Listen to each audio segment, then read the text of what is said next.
Parfois, pour vraiment réussir, il faut accepter des vérités qui sont, disons-le, un peu contre-intuitives. Aujourd'hui, on va explorer ensemble des principes assez puissants pour se forger ce qu'on pourrait appeler un avantage injuste. Allez, on plonge directement dans le vif du sujet.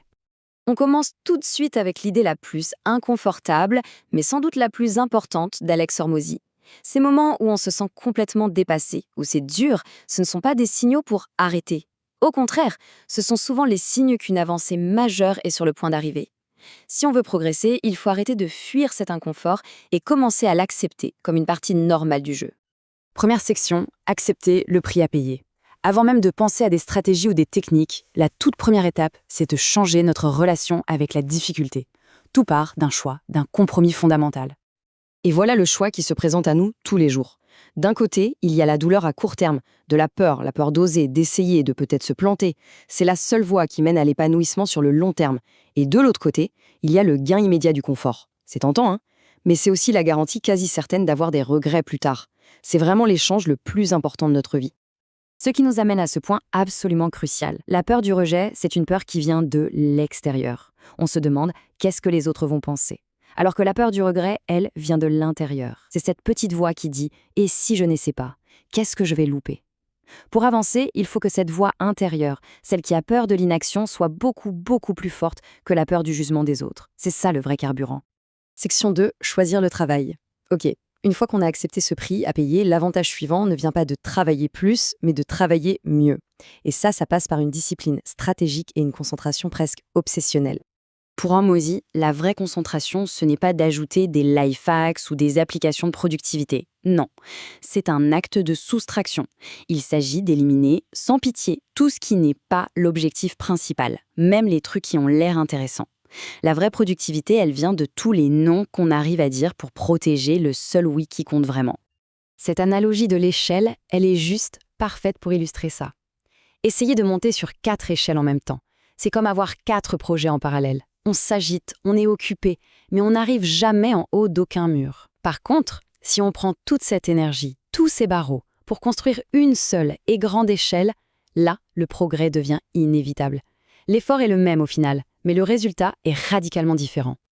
Le vrai défi, ce n'est pas de trouver le plan parfait. Franchement, des bons plans, il y en a des centaines. La vraie difficulté, là où se trouve la vraie force, c'est d'endurer la monotonie, le doute, le manque de résultats immédiats et de s'accrocher à un seul plan assez longtemps pour qu'il finisse par payer.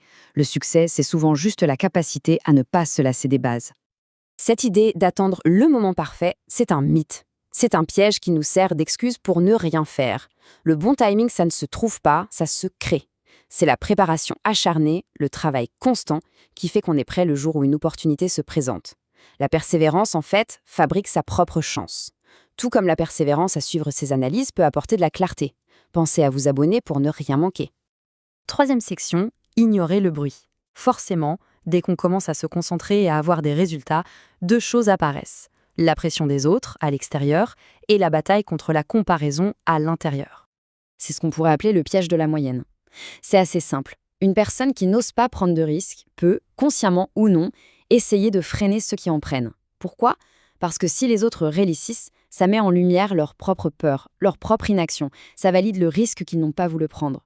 Écouter ces voix-là ne garantit qu'une seule chose, des résultats moyens. Et ça, c'est un filtre absolument essentiel pour trier les conseils qu'on reçoit. Il faut donner la priorité à l'avis de ceux qui ont déjà fait ce qu'on essaye de faire. Nos amis, notre famille, ils nous aiment et veulent nous protéger de la douleur. Mais comme on l'a vu au début, la douleur, c'est le prix du progrès. Il faut donc écouter les gens qui sont proches de nos objectifs et pas seulement ceux qui sont proches de nous affectivement. C'est le genre de nuance qu'on cherche à apporter ici, alors si ça résonne, l'abonnement est le meilleur moyen de ne pas rater les prochaines. Au bout du compte, la vraie compétition, ce n'est pas contre les autres. Toute l'énergie qu'on passe à regarder ce que font les concurrents, à envier leur succès, c'est de l'énergie perdue. Le seul combat qui vaille, c'est contre cette version de soi-même qui choisit la facilité, qui écoute le bruit et qui, au final, n'atteint jamais son plein potentiel. Quatrième et dernière section, reprendre le pouvoir. Ça nous amène au changement d'état d'esprit final et c'est peut-être le plus important de tous. Comment on construit cette armure mentale pour être vraiment souverain de sa propre vie. Cette phrase est tellement puissante. Ceux qui vous offensent vous contrôlent.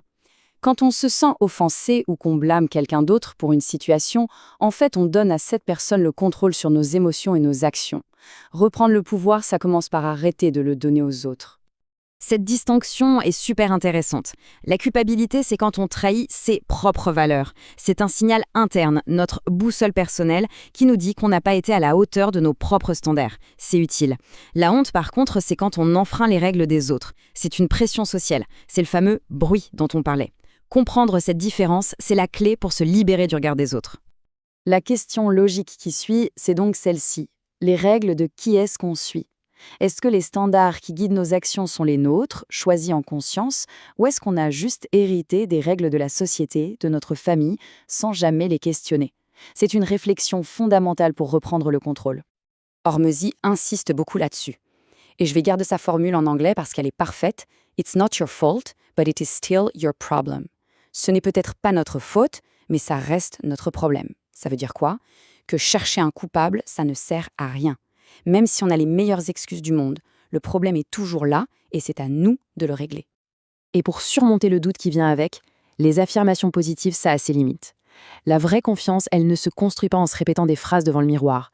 Elle se construit en accumulant des preuves par l'action. C'est en s'exposant à ce qui fait peur, encore et encore, que ça devient normal et que le doute finit par laisser la place à la compétence. Ça a l'air d'un paradoxe, mais c'est une vérité profonde.